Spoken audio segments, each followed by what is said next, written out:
Saudara, salah satu tuntutan rakyat 17+8 adalah membebaskan demonstran yang ditahan. Polri pun dituntut bekerja profesional dan jangan sampai muncul suara-suara adanya kriminalisasi, misalnya terhadap aktivis.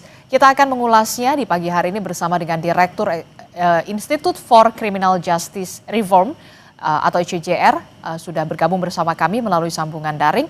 Ada Mbak Maidina Rahmawati. Kami juga akan mengulas bagaimana suara-suara yang muncul melalui media sosial bersama dengan peneliti senior Drone Emprit yang sudah hadir ke studio Orange Kompas TV. Sudah ada Pak Ian Kurniawan. Selamat pagi Pak Ian. Pagi Mbak. Ya, kemudian juga ada Mbak Maidina. Kemudian juga melalui sambungan daring pula sudah hadir Kabar Reskrim periode 2009 hingga 2011 Komjen Purnawirawan Ito Sumardi yang akan bergabung kemudian. Saya menyapa dulu Mbak Maidina. Mbak Maidina, selamat pagi, Assalamualaikum, apa kabar? Waalaikumsalam, pagi Mbak. Ya, Baik. saya ke Mbak Maidina dulu ya, Pak Ian ya. Ya, Mbak Maidina, ini kan kalau kita lihat ya, bagaimana ICJR khususnya melihat sejauh ini penanganan polisi terhadap demonstran yang ditahan. Walaupun kemarin kita sudah melihat Menko Yusril Iza Mahendra sudah mengatakan dan menjenguk para demonstran yang ditahan, tidak ada kekerasan, kemudian tidak ada bahkan tidak ada jeratan pasal makar di sana.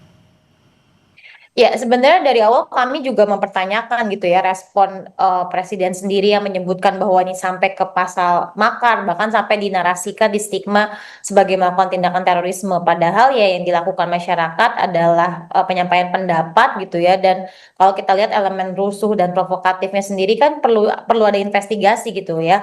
Bahwa banyak gitu ya laporan yang sudah berusaha melaporkan gitu bahwa ternyata tindakan perusuhan itu nggak datang organik dari pendapat masyarakat sipil, nggak datang dari orang-orang yang benar-benar masyarakat sipil mengutarakan tuntutannya 17+8 tadi gitu. Jadi sebenarnya itu yang harus difokuskan. Dan terkait dengan kriminalisasi yang terjadi, kami memberikan solidaritas gitu ya kepada teman-teman kami. Ada Pedro, lalu kemudian juga ada teman-teman dari mahasiswa gitu ya, admin-admin sosial media gitu ya, melakukan seruan untuk nggak apa-apa untuk menyatakan pendapat di muka publik, tapi kemudian malah dikriminalisasi. Dan kami memang memberikan perhatian yang begitu besar gitu ya, karena ada narasi untuk penggunaan kekuatan yang berlebihan oleh aparat penegak hukum, akhirnya berdampak pada nggak sedikit gitu ya orang-orang yang ditangkap gitu ya berdasarkan laporan Kekuatan yang berlebihan seperti apa maksud Mbak Maidina? Ya, karena kan sebelumnya responnya diberikan oleh diserukan untuk melakukan tindakan yang keras gitu. Kalau misalnya melakukan memberikan tindakan keras dari aparat penegak hukum dari polisi gitu ya, utamanya untuk melakukan tindakan. Nah, akhirnya berdampak pada penangkapan yang sangat masif. Ada sekitar 3.000 orang yang dilakukan penangkapan, termasuk di dalamnya adalah anak gitu ya, yang kemudian jadi anak dalam berkonflik dengan hukum. Lalu kemudian dari sekian beribu banyak orang tersebut yang benar-benar masuk proses hukum tuh disebutkan oleh kepolisian update terakhir yaitu sampai dengan 500 orang. Nah, berarti kan ada kondisi di mana dilakukan penangkapan yang sebenarnya kalau di sistem peradilan pidana nggak mudah untuk melakukan penangkapan tersebut, karena ketika dia ditangkap ada pembatasan kemerdekaan yang harus dipertanggungjawabkan, ganti ruginya apa, kompensasinya apa ketika dia sudah ditangkap tapi ternyata tidak ada proses hukum yang diberikan. Nah, itu yang kita pertanyakan, kenapa ada respon penangkapan yang kemudian dilepaskan begitu saja, dan pendampingannya pun juga menjadi kendala yang kita temukan di lapangan. Oke, dari catatan Anda, ada yang kemudian masih mengganjal soal penanganan tahanan ini? Sebenarnya masih mengganjal gitu ya, karena penggunaan pasalnya sendiri pun juga memberikan catatan gitu ya. Misalnya kami juga nge-highlight kemarin teman perempuan gitu ya, yang juga mengutarakan ekspresinya sebenarnya tuh enggak serta-merta bisa disebutkan sebagai ujaran kebencian terhadap institusi, karena nggak ada pasal 228 ayat 2 itu bisa ditujukan kepada institusi yang tidak berdasarkan identitas berbasis sara gitu ya. Teman perempuan kita gitu dituduh melakukan ujaran kebencian di pasal 28 ayat 2 Undang-Undang ITE, padahal Undang-Undang ITE itu tidak untuk melindungi institusi kepolisian. Terus kemudian narasi yang postingan gitu yang disampaikan beliau gitu ya, dianggap sebagai serangan terhadap institusi kepolisian, padahal kan kalau di ekspresi di demokrasi sendiri pun banyak yang artinya adalah berupa kiasan yang tidak harafiah yang harusnya direspon Oke. apakah benar akan mendampak pada penghasutan, kan ternyata enggak, tapi kemudian ini malah digunakan untuk melakukan kriminalisasi bahkan sampai level penangkapan dan penahanan yang sebenarnya pasalnya tidak layak untuk digunakan menjerat ekspresi Oke. warga sipil untuk menyuarakan suaranya. Oke, saya akan menyapa juga Pak Ito Sumardi. Selamat pagi Pak Ito, sudah bergabung bersama kami. Pak Ito, bisa mendengar suara di studio? Ya, selamat pagi ya. Oke, Pak Ito masih di mute, tampaknya audionya bisa dinyalakan lebih dulu. Maaf. Sorry, ini kok saya di mute. Oke. Enggak di mute, saya coba. Baik, sambil menunggu itu tadi soal jeratan pasal Undang-Undang ITE berarti ya Mbak Maidina yang kemudian masih mengganjal di sana. Nanti kita juga akan membahas soal ini. Pak Ito sudah bisa bergabung? Sekarang bagaimana? Sudah bisa masuk suara saya? Oke, tapi sedikit kecil Pak Ito.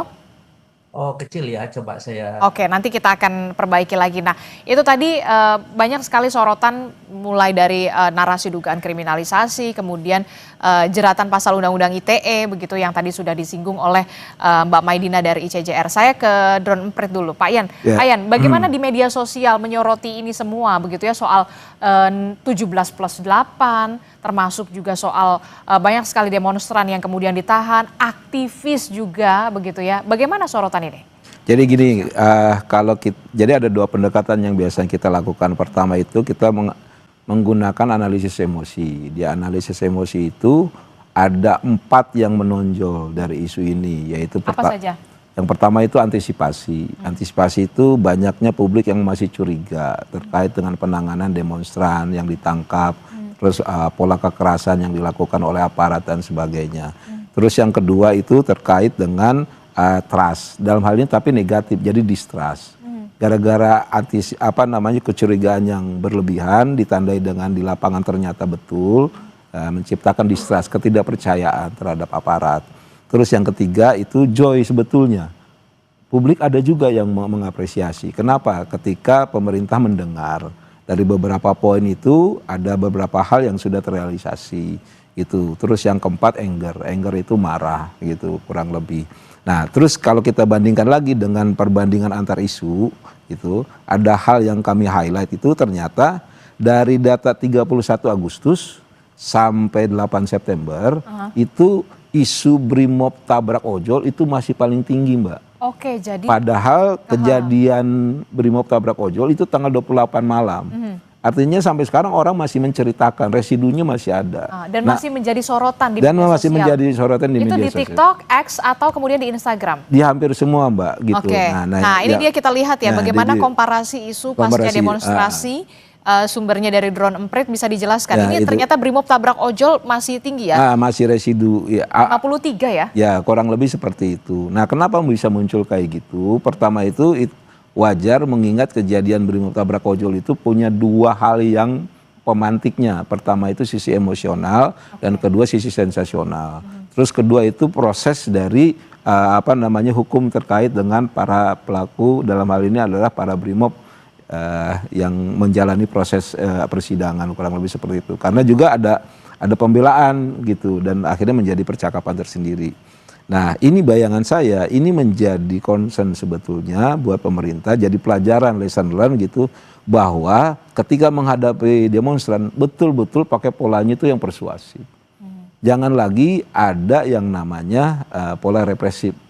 Apapun pola represif begitu, pasti yang jadi salah itu aparatnya. Dan sentimennya negatif. Sentimennya negatif. Padahal bisa jadi aparat itu betul, misalkan ya. Karena kita kan nggak tahu realitanya gitu. Kita hanya lihat di media sosial. Makanya ini jadi pelajaran penting. Terus selanjutnya adalah terkait dengan tuntutan demonstran. Oke, kita akan lihat lagi isunya, komparasi isunya Komparasi selain isu. tabrak ojol, Brimob Nah, tabrak yang ojol, kedua itu komparasinya adalah soal tuntutan demonstran. Nah, di tuntutan demonstran juga ada yang menarik gitu. Menariknya apa?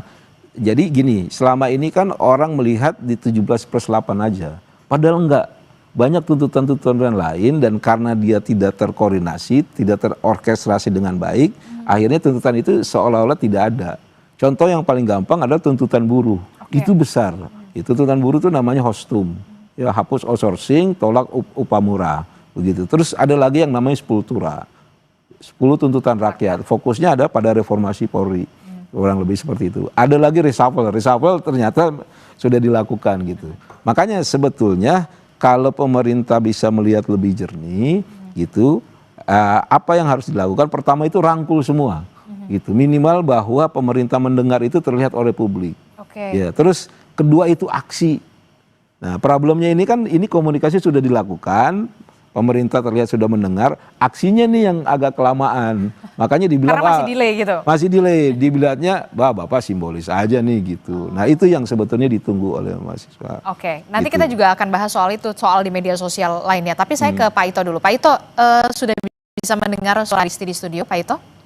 Bisa, tapi suara saya bagaimana sekarang? Aman, clear Pak Ito. Nah, ini tadi kita sudah melihat bagaimana dinamika di media sosial begitu ya soal Brimob tabrak ojol itu masih menjadi sorotan dan juga perbincangan baik itu di media sosial X, TikTok, Instagram, termasuk di portal-portal online, termasuk juga soal yang tadi disinggung oleh Mbak Maidina soal aktivis dan juga demonstran yang sampai saat ini masih ditahan. Nah, Anda melihatnya bagaimana? Apa yang perlu dilakukan oleh Polri? Jangan sampai kemudian terlihat terkesannya ini adalah sentimennya negatif begitu. Iya, baik Mbak. Terima kasih, kebetulan saya juga sebagai salah satu penasihat ahli Kapolri di bidang hukum ya Mbak, di bidang hukum. Kami sejak kejadian itu secara maraton 4 hari seluruh penasihat hukum yang rata-rata dari pakar itu kita melakukan evaluasi. Evaluasi sangat menyeluruh dan sangat komprehensif. Jadi dari hasil evaluasi mungkin perlu kami sampaikan bahwa kita perlu memisahkan antara unjuk rasa dengan huru-hara atau kerusuhan. Karena kita menghargai daripada mungkin teman-teman ya mahasiswa yang melakukan unjuk rasa damai. Tapi kan ada pihak lain yang memanfaatkan sehingga kita lihat hasilnya adalah bagaimana mereka merusak fasum, fasos, dan lain sebagainya. Itu yang dilakukan oleh perusuh. Betul, perusuh. Nah, ini semua adalah untuk mengamankan mereka, kita berdasarkan daripada CCTV maupun juga alat-alat dokumentasi yang kemudian dibahas secara detail oleh pihak penyidik. Kemudian mereka mengamankan. Setelah itu baru memilah-milah siapa yang masuk dalam memang bisa dimasukkan dikategorikan dalam pasal-pasal KUHP ya, misalnya pengerusakan, penghasutan dan lain sebagainya. Ini yang masih diamankan. Kemudian termasuk anak-anak Mbak ya. Anak-anak ini juga kita juga tidak sembarangan, tentunya Polri tidak mungkin akan sembarangan, dan ini kita evaluasi betul dan ada ruang ya, ada ruang apabila memang ada satu keberatan karena kan dari Komnas Perempuan, Komnas HAM, kemudian juga dari LBH, mereka semua mengawal. Semuanya mereka mengawal, diterima dengan tangan terbuka oleh Polri, sehingga nanti ada ruang kalau memang ada keberatan penetapan sebagai tersangka, kan kita punya namanya pra-peradilan. Sehingga proses hukum tetap harus berjalan, tidak semata-mata kita mengatakan itu sebagai kriminalisasi. Kalau di dalam proses hukum ternyata orang yang dinyatakan sebagai tersangka, kemudian dia tidak bisa ditetapkan sebagai tersangka, maka kita bisa melakukan namanya satu pendapat bahwa itu adalah kriminalisasi. Tapi selama 4 hari berturut-turut Mbak ya, termasuk kita membahas Rantis Brimob kenapa sampai menabrak, kita ambil dari berbagai video, kemudian seluruh penasihat ahli itu dilibatkan oleh dipimpin oleh Pak Wakapolri, sehingga kita mengambil kesimpulan memang ada hal-hal jujur harus diperbaiki daripada untuk SOP penanganan unjuk rasa, dan ini sedang kita lakukan. Oke, dan ini dievaluasi. Tapi bagaimana dengan aktivis yang kita tahu saat ini masih ditahan oleh polisi begitu? Ya, tentunya penahanan itu kan ada dasarnya.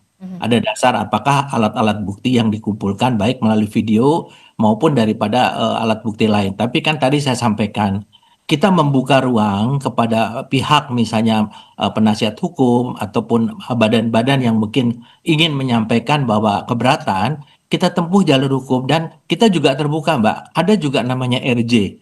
Ya, RJ itu restoratif justice. Kalau dianggap bahwa terhadap yang bersangkutan itu masih bisa dilakukan pembinaan, tentunya Polri juga akan mengedepankan RJ. Jadi di sini Polri juga tidak ingin kita melanggar hukum, karena bagaimanapun juga kita melihat dampak-dampak dari penjarahan, kemudian juga dari pengerusakan fasum, pembakaran fasum, fasos ya. Dan ini juga dilihat daripada jejak digital. Karena kita menggunakan jejak digital juga, apakah memang ada unsur-unsur yang bisa dikategorikan sebagai menghasut. Nah, ini kan kita tidak tahu. Yang tahu adalah daripada penyidik dan kita kawal, Mbak. Oke. Kompolnas pun juga mengawal. Oke, Pak Demikian. Ito, kalau kita lihat kan dalam tuntutan 17 plus 8 ini kalau tidak salah ada poin untuk meminta dibebaskan atau membebaskan para demonstran. Apa pendapat Anda soal ini? Ya, kalau dibebaskan tadi saya sampaikan. Kalau dibebaskan itu kita bisa menempuh dengan restoratif justice ataupun kita membebaskan tentunya dengan pertimbangan-pertimbangan. Apakah memang yang bersangkutan itu memang aktivitasnya adalah menyampaikan hal-hal yang bisa memicu masyarakat ya. Misalnya contohnya ada satu akun ataupun ada satu yang mengajak anak-anak sekolah ya. Kita punya Mbak itu data-data bukti-buktinya Oke. anak sekolah untuk turun ya, tentunya ini pun juga akan kita pertimbangkan. Jadi jangan sampai orang yang melanggar hukum ini tentunya kita bebaskan ya. Kita tentunya tempuhlah jalur hukum. Kalau memang tidak puas ada ruang yaitu kita memberikan kesempatan melalui Pra-peradilan. pra-peradilan ya atau Oke. PTU. Oke, saya ke Mbak Maidina. Mbak Maidina, bagaimana respon Anda soal dugaan penghasutan ini yang tadi sudah disampaikan oleh Pak Ito begitu. Memang ada klaster soal perusuh, kemudian aktivis begitu ya. Bagaimana pendapat Anda soal ini? Ya, saya mau tekankan gitu bahwa yang dikriminalisasi oleh oleh kepolisian terhadap teman-teman aktivis itu nggak ada terkaitannya dengan perusuhan. Kalau kita lihat Del Pedro, Syahdan, Khair, lalu kemudian Laras, semuanya pakai kriminalisasi yang berkaitan dengan ekspresinya dia. Lalu kemudian dikaitkanlah dengan penghasutan yang sebenarnya nggak ada hubungan clear sebab akibat atas yang dia update dengan kerusuhan yang dilakukan. Itu dua hal yang berbeda. Demo tersebut, masifnya protes masyarakat tetap akan terjadi terlepas ada atau tidaknya updatean yang dilakukan oleh teman-teman dari aktivis-aktivis tersebut. Dan kalau kita lihat seperti yang saya tadi sudah paparkan gitu ya, apa yang di pasal yang digunakan tuh juga memang bertentangan gitu. Misalnya kayak Laras gitu tadi saya sampaikan gitu bahwa dia digunakan adalah pasal ujaran kebencian, padahal kita sama-sama tahu Kapolri juga udah punya edaran gitu ya bahwa ujaran kebencian itu hanya ditujukan pada identitas yang sifatnya melekat dan tidak bisa diubah mulai dari suku, agama, ras dan identitas orientasi seksual gitu ya. Sedangkan institusi kepolisian gitu ya, institusi pemerintah gitu ya yang di berbagai ekspresi itu nggak bisa dilindungi dengan pasal-pasal terkait dengan ujaran kebencian. Nah, itu yang kita kritisi gitu bahwa kriminalisasi terhadap aktivis ini seolah dipaksakan, bahkan sekarang beredar juga gitu ya intimidasi yang dilakukan tidak dengan alat kepolisian, misalnya TNI yang bilang bahwa Ferry Irwandi juga akan ada potensi untuk dikriminalisasi dengan pencemaran nama baik, padahal pencemaran nama baik tidak pernah ditujukan untuk melindungi institusi kepolisian apalagi institusi pemerintah, sehingga kita perlu tegakkan lagi gitu bahwa ini memberikan iklim ketakutan di masyarakat. Kami gitu ya aktivis yang menyuarakan untuk nggak apa-apa nih untuk kita bersuara, nggak apa-apa untuk kita berdemo, jangan takut untuk berdemo, tapi kemudian ada ancaman-ancaman di mana kita bisa dikriminalisasi dengan pasal-pasal yang sama sekali tidak ditujukan untuk mengkriminalisasi upaya menghasut dan lain sebagainya. Nah, ini akan akhirnya menimbulkan iklim ketakutan di masyarakat gitu bahwa kok kita kayak nggak bisa berekspresi ya, kok kita nggak bisa berkonsen, termasuk juga bahkan yang digunakan pasal-pasal pencemaran nama baik yang nggak relevan untuk digunakan di konteks ini, dan dampaknya lebih masif lagi tuh ya, kayak misalnya Laras gitu ya, bahkan diungkit dia kerja di mana, afiliasinya mana, padahal dia simply adalah warga negara yang berpendapat dan dikriminalisasi dengan pasal yang sama sekali tidak ditujukan untuk mengkriminalisasi upaya menyampaikan pendapat di muka publik. Oke, jawaban Anda Pak Ito. Ya, memang betul Mbak. Jadi kita ini kan negara hukum ya. Hukum itu kan ada gium yang mengatakan hukum itu dibuat adalah untuk ketertiban masyarakat. Nah, tentunya kita melihat proses hukum itu tidak dari sudut yang sempit. Karena proses hukum ini Mbak ada namanya criminal justice system. Tidak berhenti di kepolisian saja. Nanti sampai kejaksaan, sampai ke pengadilan. Nah, tentunya polisi pun juga memiliki konsekuensi. Kalau misalnya ada kriminalisasi, maka konsekuensinya maka kredibilitas kepolisian itu akan menurun ya di mata masyarakat. Tentunya apa yang dilakukan adalah berdasarkan bukti-bukti. Sekarang ini semua dalam proses penyelidikan, belum dalam proses penyidikan. Nah, sehingga ini ada kemungkinan tadi saya sampaikan mungkin dengan pertimbangan tertentu bisa dilakukan restoratif justice. Bisa juga diteruskan sampai ke pengadilan, tapi kan ini kan satu proses hukum ya. Jadi Ya. kita melihat satu proses hukum secara lengkap, dan saya tadi bisa memahami sekali Mbak Marina bahwa tentunya kami ini kan pelaksana yang tentunya juga kita juga dibatasi dengan undang-undang, kemudian kita harus melakukan SOP karena ada sanksi. Contohnya aja kan sekarang penerapan kode etik ya, pelanggaran kode etik terhadap anggota yang menabrak, meskipun kita lihat dari berbagai video yang itu akan menjadi analisa dan ini tetap diajukan ke sidang pengadilan. Nanti kita serahkan semuanya kepada proses persidangan. Sementara kan dari anggota tersebut pun dia sedang melaksanakan tugas. Jadi saya kira mungkin polisi pun juga kita tidak ingin ada hal-hal yang bersifat anarkis. Kami percaya bahwa mahasiswa, teman-teman aktivis itu mereka menyuarakan hati nurani yang sebetulnya dialami juga oleh anggota polisi ya. Mereka juga orang kecil juga. Mereka kalau boleh namanya tidak pakai baju polisi demo, mungkin mereka ikut demo juga gitu. Cuman karena sekarang dengan tugas dan sumpah jabatannya, mereka harus mengamankan. Nah, Oke. untuk kerusuhan-kerusuhan itulah Mbak yang kemudian ditelusuri penyebab dari kerusuhan, apakah memang karena ada hasutan ataukah ada lain. Nah, ini dalam proses penyelidikan. Jadi kita percayakan saja pasti polisi juga akan bersifat profesional dan kami dari penasihat ahli Kapolri selalu menyampaikan hal-hal yang sifatnya untuk saran-saran kepada Pak Kapolri agar Polri bertindak secara profesional, transparan dan juga berkeadilan. Demikian, Mbak. Oke, bagaimana Mbak Maidina? Tapi jangan dijawab dulu Mbak Maidina, termasuk juga soal bagaimana penanganan kasus penahanan para aktivis ini, termasuk juga tuntutan untuk 17+8 di media sosial yang terus masih dikawal di warga netizen begitu ya, masih mengawal terus 17+8 ini. Tapi jangan dijawab dulu, kita akan temukan jawabannya sesaat lagi. Tetaplah bersama kami di Sapa Indonesia Pagi. Kita masih mengawal bagaimana tuntutan dari rakyat begitu ya, masyarakat sipil 17+8 yang kemudian disoroti adalah soal penahanan para demonstran begitu, tidak hanya demonstran tapi juga aktivis yang ditahan oleh polisi. Mbak Maidina tadi Pak Ito sempat menyinggung soal restoratif justice, pra peradilan begitu. Nah, bagaimana respon Anda soal restoratif justice ini? Saya mau highlight dulu gitu ya bahwa ini tadi juga Pak Ito sampaikan bahwa ini masih proses penyelidikan. Enggak, ini udah sampai dengan penyidikan gitu karena teman-teman kami gitu ya, yang tadi saya sebutkan nama-namanya sudah ditahan. Penahanan kan hanya boleh dilakukan pada saat penyidikan. Jadi memang ini sudah sampai ke penyidikan.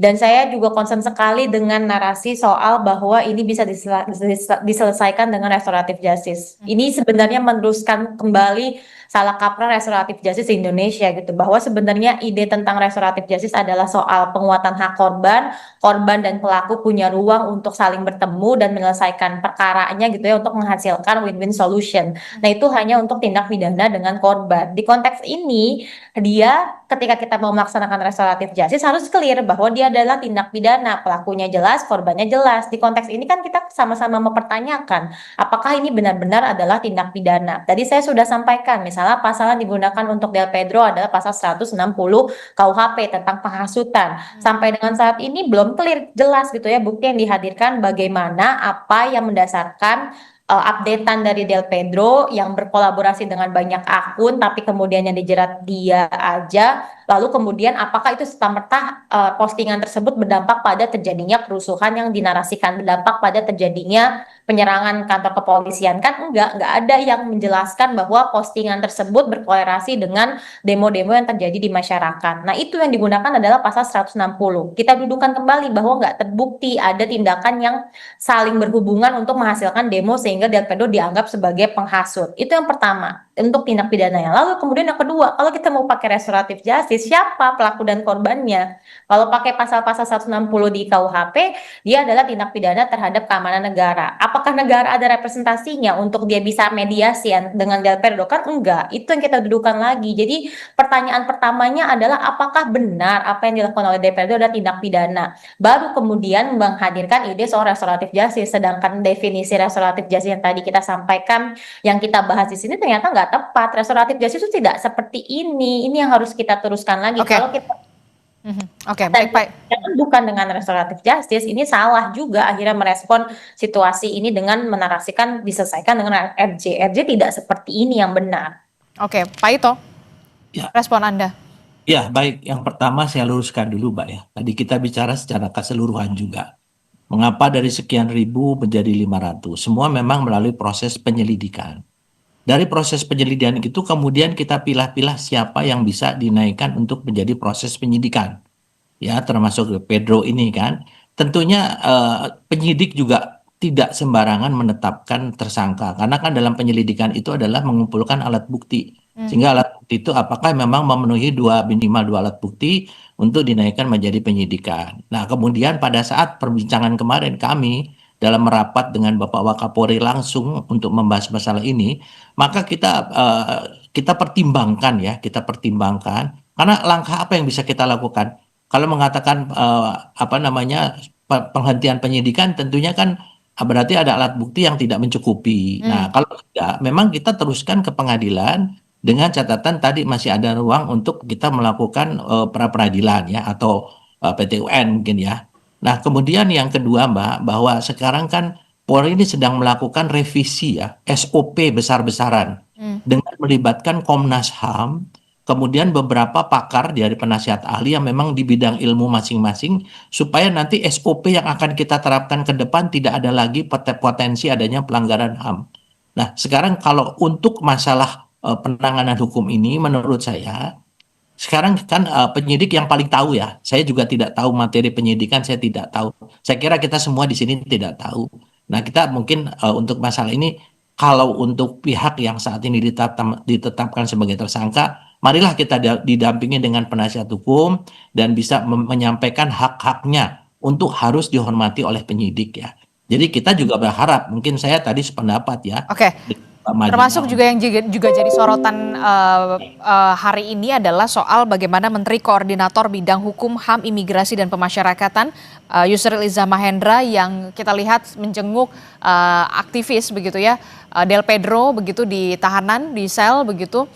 Termasuk juga ada 68 orang yang juga sudah ditahan buntut dari rentetan aksi demo di Jakarta. Apa yang kemudian menjadi concern juga dari Menko dan juga polisi terkait dengan ini? Ya, Pak Ito. Pak Menko itu kan waktu kemarin menjenguk para tahanan tersebut, beliau ingin memastikan apakah ada unsur kekerasan yang dilakukan oleh penyidik.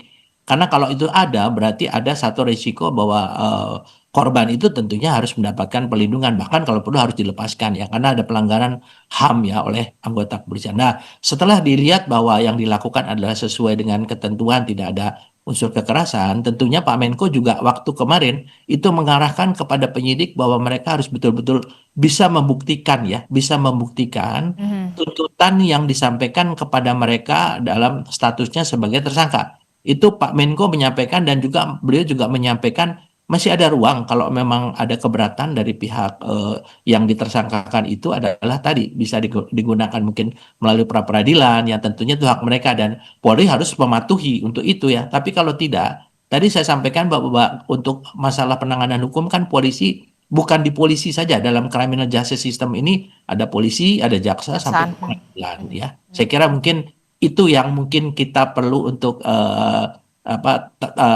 taati bersama, termasuk kepolisian ya. Kepolisian kalau memang hasil pra peradilan mengatakan mereka harus lepaskan, ya tidak ada alasan meskipun kita menganggap bahwa ada unsur-unsur pidana yang memenuhi. Saya kira itu kita pun akan mengawal Mbak, kita akan mengawal dan kemarin komitmen Pak Kapolri yang disampaikan kepada kami adalah agar penasihat ahli Kapolri ini betul-betul memberikan masukan yang sifatnya adalah jangan sampai Polri ini menjadi satu objek yang melakukan tindakan pelanggaran hukum juga. Demikian, Mbak. Oke, Mbak Maidina, apa yang kemudian Anda bisa sampaikan di sini? Ternyata penahanan aktivis ini menjadi atensi juga dari Menko Yusril Iza Mahendra. Apa yang ingin Anda sampaikan?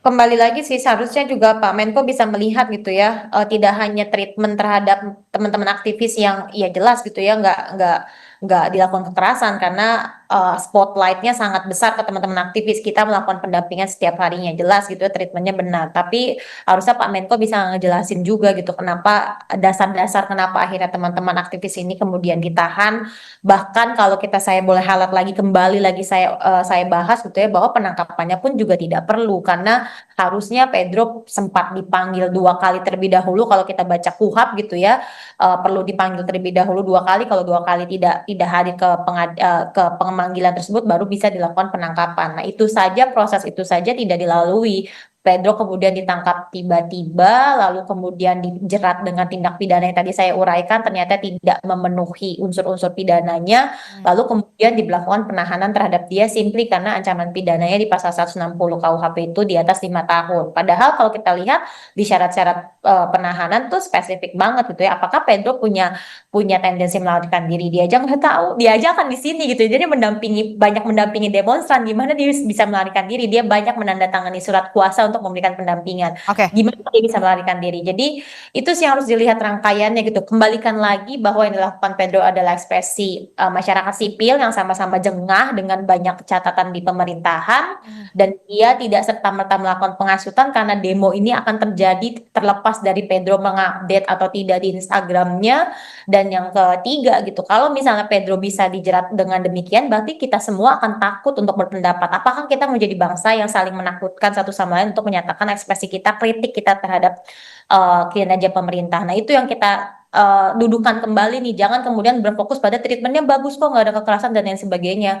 No, bukan itu fokus kita. Apakah dari awal memang harus dilakukan penangkapan dan penahanan terhadap teman-teman aktivis? Dan tadi saya uraikan teman-teman yang lain pun dengan pasal-pasal yang tidak tepat sama sekali untuk menjerat ekspresi sah dari warga negara ini. Gitu. Oke. Saya ke Pak Ian dari Drone Empet. Di media sosial juga kan netizen, kemudian masyarakat juga masih mengawal tuntutan 17+8 ini, termasuk soal reformasi Polri yang kemudian menjadi sorotan juga begitu. Apa yang ingin Anda sampaikan sorotan-sorotan 17+8 ini yang kemudian harus segera disuarakan atau didengar begitu ya, didengar oleh Polri salah satunya. Ya, jadi kalau belajar dari kejadian di tanggal 25, 28, terus Brimob Tabak Ojol dan sampai hari ini gitu, kalau kita pakai analisa asosiasi masih terlihat jelas bahwa Polri itu identik dengan tindakan represif. Padahal itu bertentangan sekali dengan moto dari Polri itu sendiri, melindungi dan mengayomi. Nah, harapannya dari kejadian ini, dari data yang ada ini, kita bisa buat sebuah strategi gitu atau langkah konkret bagaimana menunjukkan ke publik bahwa Polri itu melindungi dan mengayomi. Sebetulnya nggak susah-susah banget Mbak ya. Contohnya gini, yang sudah dipastikan bahwa itu perusuh itu di highlight, tunjukkan tindakan tegas. Terus terkait dengan para aktivis itu dibuka ruangnya diskusi. Tujuannya adalah untuk menunjukkan bahwa Polri itu mendengar. Sisi mengayominya itu muncul. Jadi aktivis itu jangan dikriminalisasi dulu, tapi diajak ngobrol. Gitu. Tunjukkan bahwa ini loh, kita punya saksi dan bukti, Anda juga di aktivis punya saksi dan bukti. Tunjukkan itu ke publik gitu. Kesan mengayomi bahwa polisi itu merangkul nanti akan terlihat Mbak. Kalau ini kan enggak nih. Kalau kita simak dari tadi ini kan dari Mbak Maida, Pak Ito, ini kan masih polanya kan pola narasi kontra narasi gitu. Buat publik yang menonton, wah ini mah masih berantem aja gitu. Padahal kesan yang mau kita bangun kan ini kan sama-sama anak bangsa. Tadi ada tuh pesan Pak Ito yang bagus. Kalau polisi itu bisa dia lepas baju itu, dia juga pengen ikut kok gitu. Bahwa keadaan sekarang ini memang lagi nggak baik-baik aja gitu. Jadi butuh kebersamaan gitu. Nah, dalam hal ini kan perlu satu sama lain tuh saling mengisi. Gak bisa kalau yang satu pendapatnya gini, yang satu pendapatnya gini. Kita harus cari jalan tengah. Tujuan kita sebetulnya simpel kok. Bagaimana sekarang negara ini stabil, gitu. Bagaimana ini kelas menengah yang sudah besar ini sekarang lagi pada teriak, gitu. Dan itu sebetulnya di tuntutan 17+8 itu harusnya itu yang didahulukan, begitu. Karena kalau kita terjebak pada pola yang bersifat noise saja, ditakutkan nanti ini akan berpolemik terus, ya. Harga saham jatuh, analisa fundamental kita secara ekonomi itu payah. Bayangkan Mbak, kemarin itu udah ada Mbak, ekonomi itu udah pada gerah, sudah ada 7 desakan darurat ya dari para ekonom terkait dengan situasi kayak seperti ini gitu. Nah, harapannya ke depan itu yang demo terus demo gitu, terus tetap bisa menyuarakan aspirasinya. Tetap menyuarakan aspirasi, terus pihak polisi udah keren tuh polisi. Dia tidak akan represif lagi dan dia akan tetap tegas pada wilayah yang akan melakukan huru-hara, rusuh. Jadi polisi akan tunjukkan ini wilayah demo, ini wilayah huru-hara. Kalau nanti ke depan publik bisa melihat, saya yakin nanti apresiasi positif terhadap Polri itu akan muncul. kurang lebih seperti itu. Tapi secara general untuk 17+8 apa yang bisa dilakukan oleh pemerintah begitu, tidak hanya Polri, pemerintah secara menyeluruh begitu ya, untuk bisa tidak hanya mendengar tapi kemudian ada aksi nyata yang bisa dilakukan, karena 17+8 ini kan tidak main-main ya, banyak juga begitu ya tuntutannya, banyak sekali. Jadi gini, kalau dilihat dari data lagi Mbak, ya, yang menarik itu kan sebetulnya ini yang teriak ini masyarakat kelas menengah. Betul. Gitu, masyarakat kelas menengah dibagi dua Mbak, ada yang mereka aktif menggunakan medsos itu untuk bekerja, contoh misalkan ojol gitu, ada juga yang aktif menggunakan medsos itu untuk bersuara gitu. Nah, untuk masyarakat yang aktif menggunakan medsos untuk bekerja itu ojol. Yang jadi pertanyaan, apakah kita sudah menyampaikan, ya, sudah memenuhi misalkan aspirasi dari kawan-kawan ojol? Kan belum sampai saat ini, gitu. Terus kedua dari buruh juga, buruh itu kan bagian dari kelas menengah, menengah ke bawah ya, gitu. Apakah aspirasi teman-teman buruh sudah tersampaikan? Itu kan juga belum, gitu. Nah makanya kalau ini yang sifatnya jangka pendek ini kita bisa selesaikan, harapannya nanti publik itu nanti akan ucapkan terima kasih kepada masyarakat, kepada pemerintah, kurang lebih seperti itu. Termasuk juga apa yang ingin bisa ya kita belum tahu ya sentimennya akan seperti apa ketika seorang Menko, ya, Menko Yusril Iza Mahendra sampai kemudian menjenguk para demonstran dan juga salah satunya adalah aktivis Pedro. Iya, jadi kan gini, sebetulnya itu kalau di tim komunikasinya Pak Menko gitu, Pak Yusril itu harusnya mereka bangun opini bahwa di sini loh negara hadir. Oke. Terus kedua negara siap dikritik gitu. Nah, karena itu tapi balik lagi perlu ada komunikasi dan aksi. Nah, sekarang ini tahapnya sebetulnya udah tahap aksi bukan komunikasi lagi. Saya yakin Mbak Maida sepakat bahwa oke, pemerintah mendengar, tapi selanjutnya apa Pak gitu. Jangan terjebak pada hal yang sifatnya simbolis lagi gitu. Makanya aksi ini yang diharapkan ke depan itu akan terlihat visibility negara hadir, mengayomi, mendengar, pemerintah tempat mengadu itu terlihat. Kalau itu terjadi pelan-pelan Mbak, saya yakin nanti situasi kondisi kita akan relatif lebih baik begitu ya. Nanti kita akan lihat bagaimana bentuk dari kehadiran negara untuk bisa juga kita kawal tuntutan 17+8 ini. Terima kasih Pak Ito Sumardi, Ketua Penasihat Ahli Kapolri begitu ya, dan juga ada Mbak Maidina dari ICJR, kemudian ada Pak Yan juga dari Drone Emprit. Terima kasih telah bergabung bersama kami. Sehat selalu semuanya. Assalamualaikum, selamat pagi. Terima kasih.